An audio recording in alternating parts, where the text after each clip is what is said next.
السلام علیکم دوستوں، میں ہوں علی جاوید نقوی۔ امریکہ ایران سے جنگ ہار چکا ہے، اس وقت ایک دلدل میں پھنسا ہوا ہے۔ صدر ٹرمپ کو سمجھ نہیں آ رہی کہ اب وہ اس جنگ سے چھٹکارا حاصل کرنے کے لیے کیا کرے۔ روس بھی کہہ رہا ہے کہ امریکہ ایران کو شکست نہیں دے سکتا۔ امریکہ کا اتحادی مصر وہ بھی کہہ رہا ہے کہ امریکہ اور اسرائیل دونوں جنگ ہار چکے ہیں۔ آپ ضرور یہ سوچیں گے کہ اگر امریکہ جنگ ہار گیا ہے تو حملے کیوں جاری رکھے ہوئے ہیں ایران پر؟ جنگ جاری رکھنے کی وجہ یہ ہے کہ وہ کوئی فیس سیونگ چاہتا ہے تاکہ اس کا دنیا پر دبدبہ، سپر پاور کا امیج جو ہے وہ قائم رہے۔ امریکی فوجی کارروائیاں اس وقت تک جاری رہیں گی جب تک واشنگٹن کو کوئی ایسا راستہ نہ مل جائے جس کے ذریعے وہ باعزت انداز میں ایران کے ساتھ جاری کشیدگی سے نکل سکے۔ مسئلہ یہ ہے کہ تہران اس قسم کا کوئی محفوظ راستہ دینے کو تیار نہیں۔ رہتی صحیح کسر جو ہے وہ ایران کے نو منتخب سپریم لیڈر آیت اللہ مجتبی خامنئی نے پوری کر دی ہے۔ سپریم لیڈر نے اپنے تمام شہداء کا انتقام لینے کا اعلان کیا اور مطالبہ کیا ہے کہ خطے میں امریکی فوجی اڈے ختم کیے جائیں۔ مشرق وسطیٰ میں امریکہ کی فوجی برتری کمزور پڑ چکے ہیں۔ اس کے اتحادی اور امریکی فوجی اڈے دونوں غیر محفوظ ہو گئے ہیں۔ صدر ٹرمپ نے جنگ بندی کے لیے روسی صدر پیوٹن کو فون کیا۔ صدر ٹرمپ کو امید ہے کہ صدر پیوٹن جو ہے انہیں اس مشکل صورتحال سے نکال سکتے ہیں، لیکن روسی صدر پیوٹن بھی سودے بازی کے موڈ میں ہے۔ انہیں علم ہے کہ امریکہ کی گردن پھنس چکی ہے۔ روس کی پہلی شرط یہ ہی ہے کہ اس کے اوپر جو پابندیاں عائد کی ہیں امریکہ اور یورپ نے، پہلے وہ ختم کی جائے۔ وہ پھر ایران کو منانے کی کوشش کرے گا اور ثالثی کرائے گا۔ اب اگر صدر ٹرمپ روس پر سے پابندیاں ختم کرتے ہیں تو یورپی ممالک امریکہ سے ناراض ہو جائیں گے۔ ٹرمپ نے روس سے مایوس ہونے کے بعد سعودی عرب اور عمان سے رابطہ کیا کہ کیا وہ کوئی حل نکال سکتے ہیں، کوئی راستہ نکل سکتا ہے۔ سعودی ولی عہد محمد بن سلمان کی دعوت پر وزیر اعظم شہباز شریف اور فیلڈ مارشل سید عاصم منیر نے ان سے اہم ملاقات کی تاکہ خطے کو بحران سے نکالا جا سکے۔ وزیر اعظم شہباز شریف نے یقین دہانی کرائی کہ پاکستان ہمیشہ سعودی عرب کے ساتھ کھڑا ہوگا اور خطے میں امن کی کوششوں میں ساتھ دے گا۔ ایسا لگ رہا ہے کہ پاکستان اپنے عرب دوستوں کو یہ بات سمجھانے کی کوشش کر رہا ہے کہ وہ ایران کے خلاف اسرائیلی چال میں پھنس کر استعمال نہ ہو، جبکہ دوسری جانب ایران کو بھی قائل کرنے کی کوشش کر رہا ہے کہ وہ عرب ممالک پر حملے نہ کرے، جنگ پھیل جائے گی۔ لیکن ایران کا واضح موقف سامنے آ گیا ہے کہ وہ امریکی اڈوں پر حملے جاری رکھے گا۔ ایران کے سخت موقف کے باعث جنگ بندی اتنی جلدی ہوتی نظر نہیں آ رہی۔ صدر ٹرمپ اپنی کابینہ کو ان ارکان سے بھی سخت ناراض ہیں جنہوں نے تمام پہلوؤں کا باریک بینی سے جائزہ لیے بغیر ہی صدر ٹرمپ کو ایران پر حملہ کرنے کا مشورہ دے دیا، جبکہ ایران کی طرف سے کوئی بڑا خطرہ جو ہے موجود نہیں تھا۔ اصل سوال یہ ہے کہ جنگ جیسے حساس معاملے میں ایسے افراد سے مشورہ کیوں لیا گیا جو فوجی اور جنگی حکمت عملی کے ماہر ہی نہیں تھے؟ اصولی طور پر تو ہوتا ہی ہے، پوری دنیا میں کسی بھی جنگ سے پہلے 3 بنیادی پہلوؤں کا جائزہ ضروری ہوتا ہے۔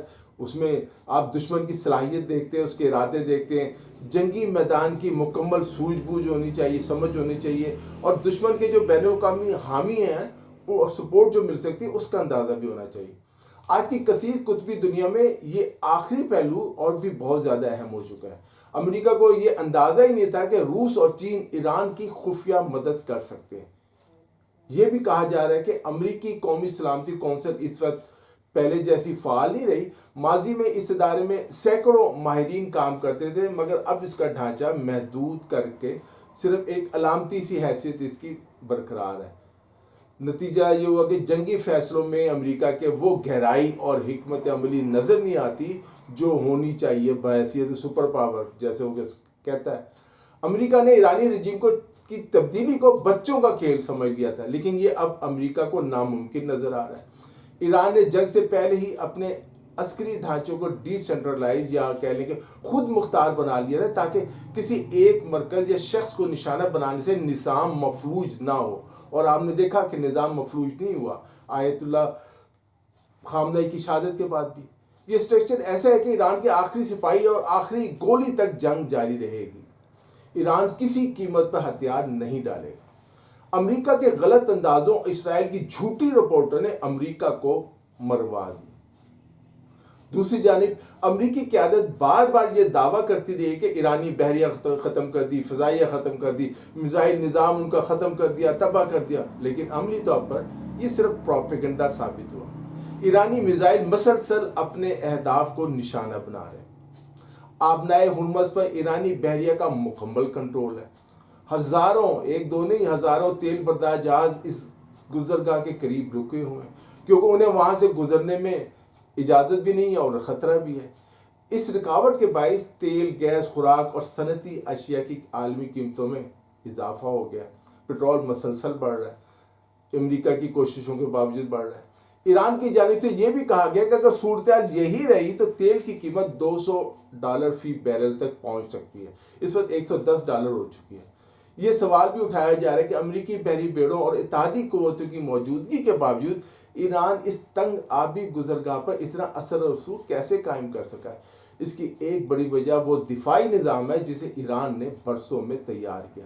زیر زمین سرنگیں، چھوٹی آبدوزیں، بحری جو ہے بارودی سرنگیں ہیں اور طویل فاصلے تک مار کرنے والے کروز میزائلوں کا ایسا جال بچھایا گیا جس نے امریکہ کو بھی چکرا کر رکھ دیا ہے. کس طرح ختم کریں؟ ایک رپورٹ یہ ہے کہ ایران کے پاس سمندر کے اندر بھی میزائل موجود ہیں اور ایسے میزائل امریکہ کے پاس بھی نہیں ہیں، صرف ایران اور روس کے پاس ہیں. سرنگوں کے ذریعے ایران زیر زمین میزائل داغنے کی صلاحیت رکھتا ہے جو کم بلندی پر پرواز کرتے ہوئے اپنے ہدف تک پہنچتے اور وہ پہنچ رہے ہیں. بعض اطلاعات کے مطابق ان میزائلوں کی رہنمائی جو ہے وہ چینی سیٹلائٹ نظام سے حاصل کی جا رہی ہے. امریکی سیٹلائٹ یا جو ہے آزاد اس پہ بھروسہ نہیں کیا جا رہا. دوسری طرف امریکہ نے خلیجی ممالک میں اپنے فوجی اڈوں اور دفاعی نظام پر بھاری انحصار کیا ہوا تھا. ان میں جدید میزائل دفاعی نظام اور ریڈار شامل تھے جن کا مرکز قطر میں قائم امریکی مرکزی کمان کا ہیڈ کوارٹر تھا. ایرانی میزائل اور ڈرون حملوں میں ان ریڈاروں کو شدید نقصان پہنچا. اگر کسی دفاعی نظام کے ریڈار ہی متاثر ہو جائے تو میزائل روکنے کی صلاحیت بھی کمزور پڑ جاتی ہے اگر ختم نہ بھی ہو. امریکہ اس وقت 3 بڑے مسائل سے دوچار ہے اگر دیکھا جائے. ایک تو دفاعی میزائلوں کی محدود تعداد ہو گئی ہے، اس کے تمام اہم ریڈار جو ہیں انہیں نقصان پہنچ چکا ہے، اور جنگی ساز و سامان کی پیداوار جو سست ہے، آنا بھی مسئلہ ہے. اس کے مقابلے میں ایران زیر زمین تنصیبات میں میزائل، ڈرون اور دیگر ہتھیاروں کی تیاری جو ہے اس وقت بھی جاری رکھے ہوئے ہے اور طویل عرصے تک جاری رکھنے کی صلاحیت رکھتا ہے. یہ تمام حالات اس بات کی نشاندہی کرتے ہیں کہ خطے میں طاقت کا جو توازن ہے وہ تبدیل ہو چکا ہے. ایران اس وقت جلدی میں جنگ ختم کرنے کے موڈ میں نظر نہیں آ رہا بلکہ وہ طویل دباؤ کے ذریعے اپنے مخالفین کو کمزور کرنا چاہتا ہے تاکہ آخرکار اسے اپنی شرائط کے مطابق کوئی مستقل سیاسی حل مل سکے. یہی وجہ کہ مشرق وسطیٰ کی موجودہ صورتحال صرف ایک جنگ نہیں بلکہ عالمی طاقتوں کے بدلتے توازن کی علامت بن چکی ہے، اور اس کے اثرات آنے والے وقت میں دنیا کے دیگر خطوں تک بھی محسوس کیے جا سکتے ہیں. یہ ایسی جنگ ہوگی جو ملکوں کے نقشے بھی اب بدل سکتی ہے. دوستو اس ویڈیو میں اتنا ہی. علی جاوید نقوی کو اجازت دیجیے. اپنا خیال رکھیے گا. خدا حافظ.